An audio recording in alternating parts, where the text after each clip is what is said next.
Survival Through Learning and Learning Through Curiosity, number 1673, the 6th of June 2026, Gerald C. EclaireMD Foundation, category, Reflection and Neuroscience. Preface for readers: eat more protein and vegetables. Eat less red meat and processed food. Reduce portions if overweight. Eating a little less will not hurt you. Overeating for years will. Exercise daily. Walk at least 7,000 to 8,000 steps.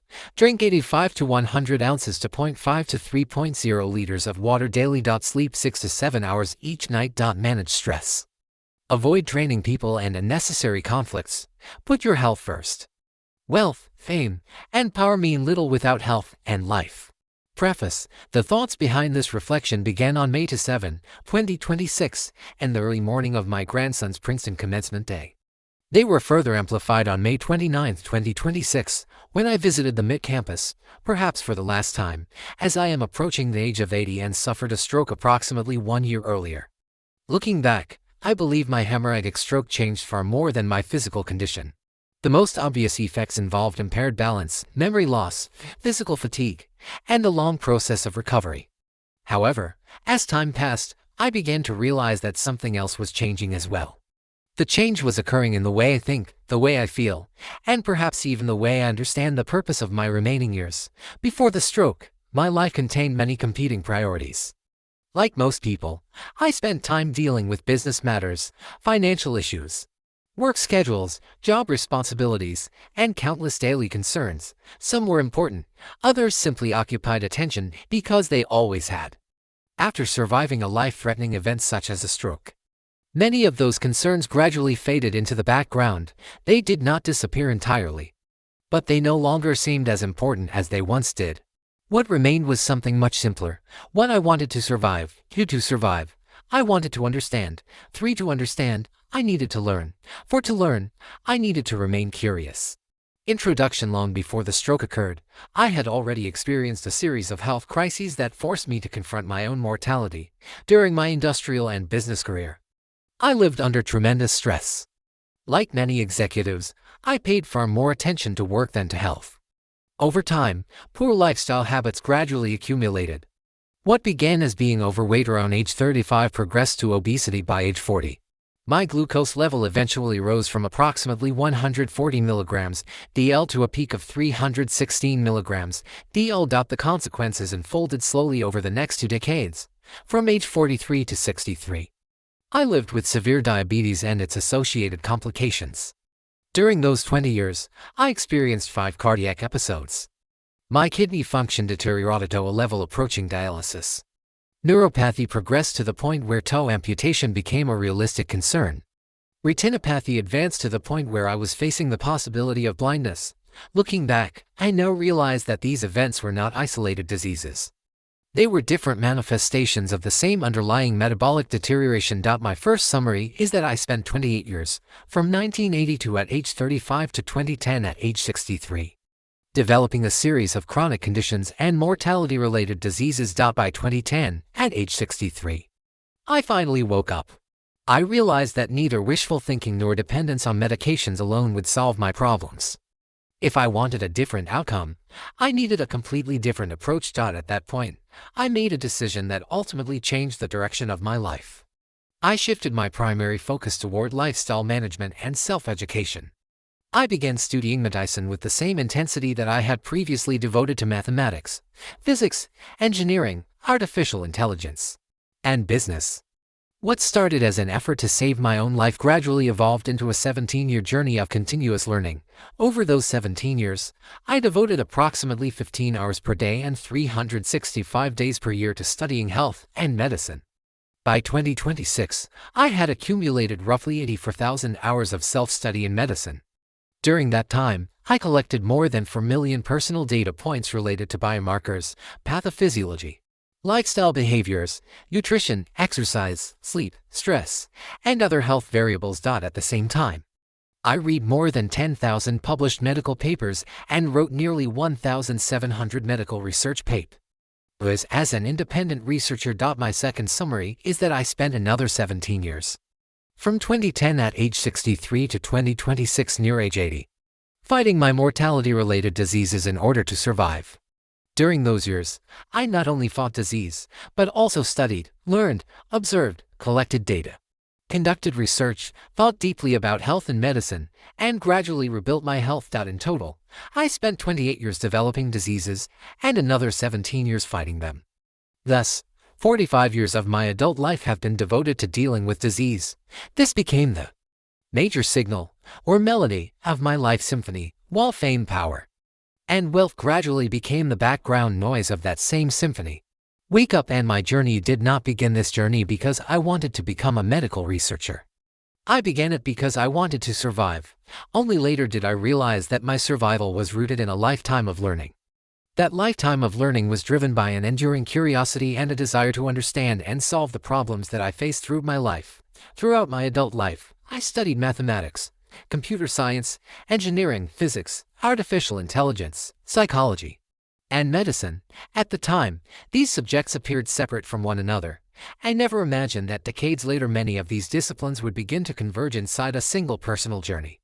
Following my stroke on June 21, 2025, something unexpected happened. As neuroplasticity gradually rebuilt neural pathways within my damaged brain, old concept that had remained dormant for 5 to 6 decades began to reappear.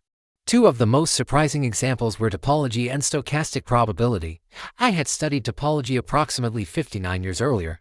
However, topology played almost no role in my engineering career, business activities, software development work, or even my earlier biomedical research. Over time, those concepts gradually disappeared from my conscious thinking. I assumed they had become irrelevant. Yet during post-stroke recovery, topology suddenly returned in October 2025, 3 months after my stroke. I do not know exactly why this happened. My personal interpretation is that the knowledge itself may never have disappeared. Instead, the pathways needed to access that knowledge may have been weakened and used, or temporarily unavailable, as neuroplasticity established new neural connections. Some of those older memories and concepts became accessible once again. The experience reminded me of opening an old drawer and discovering valuable files that had been forgotten for 5 or 6 decades. The files were never lost. I had simply forgotten where to find them. At roughly the same time, I was spending many hours studying my lifestyle details and pathophysiological data. I was examining glucose, blood pressure, pulse pressure, sleep patterns, activity levels, and many other measurements related to my recovery. Initially, I focused primarily on the numerical values themselves. Gradually, however, my attention shifted towards something else. I became increasingly interested in how the variables connected with one another. Instead of looking only at measured data points, I began looking at data connectivity and their organic relationships. Instead of looking only at still snapshots, I began looking at trajectories, similar to a movie. Instead of focusing only on isolated events, I became interested in continuous movement through time. Instead of viewing biomarkers as separate variables, I began seeing them as interconnected components within a dynamic pathophysiological system. Only later did I realize that the concept of connectivity was appearing simultaneously in different places. Biologically, new neural connections were forming inside my recovering brain. Intellectually, new connections were appearing among physiological variables inside my research data. The same concept seemed to be emerging both within the recovering neural network and within the mathematical interpretation of the physiological system. Whether this parallel is merely coincidental or reflects a deeper relationship remains unknown. Nevertheless, it was difficult for me to ignore the similarity. As my thinking evolved, geometry and mechanics gradually expanded into topology. Data trajectory evolved into data connectivity. Individual variables evolved into interrelated systems.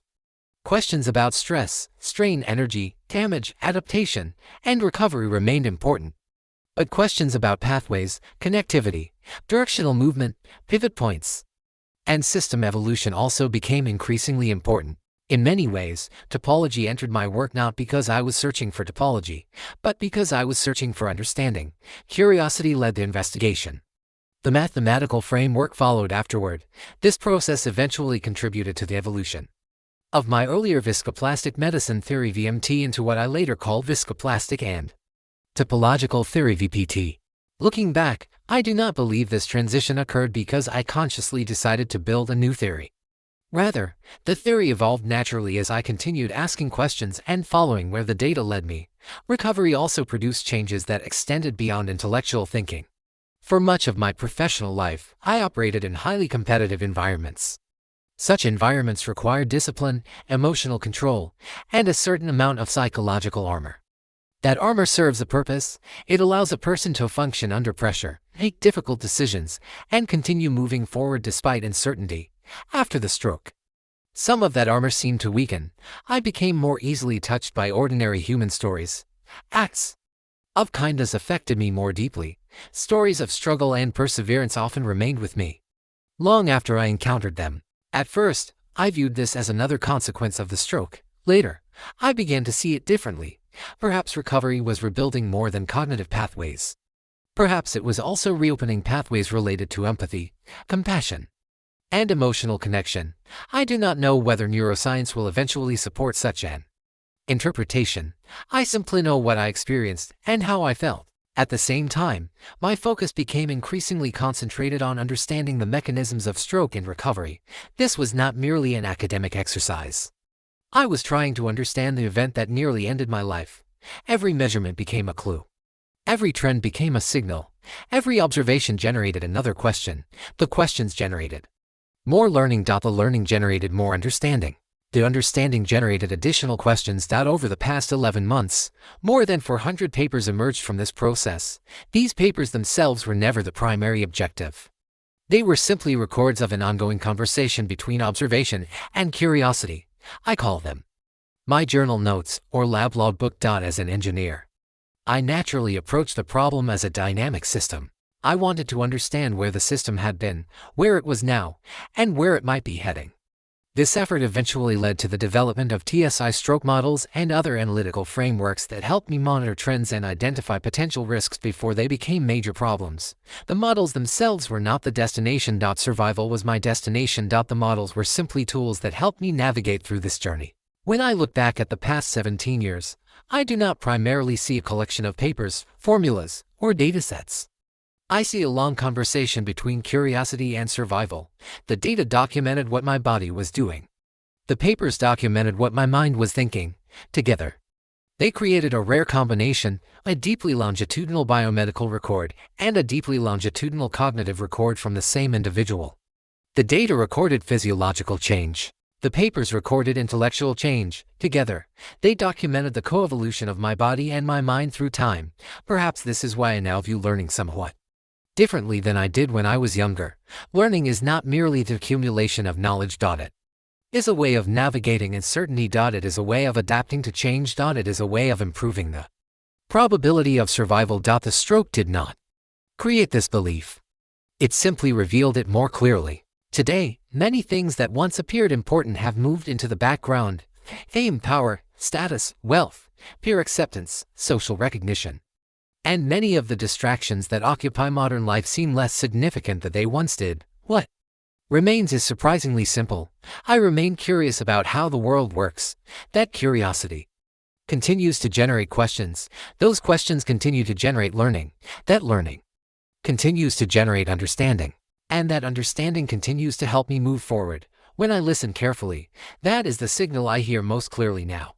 It is the same signal that has quietly accompanied me throughout much of my life. I survived through learning, and I learned through curiosity. Epilogue. This article contains no grief, no regret, no bitterness, no anger, no self-promotion, and no attempt to prove anything. It is simply an honest reflection of my life journey.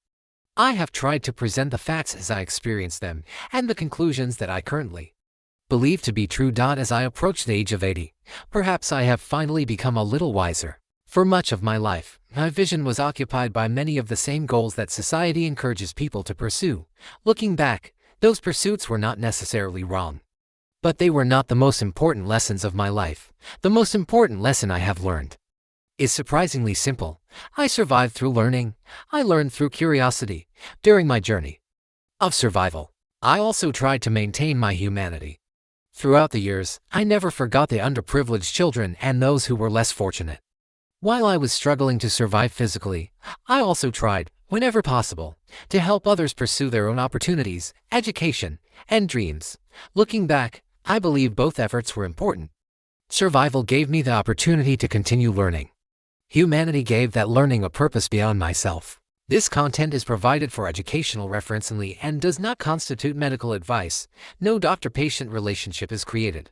You may share this summary freely, but it must not be altered, edited, or republished as your own. All intellectual property rights and copyrights for this article and its related materials belong to the author, Gerald C.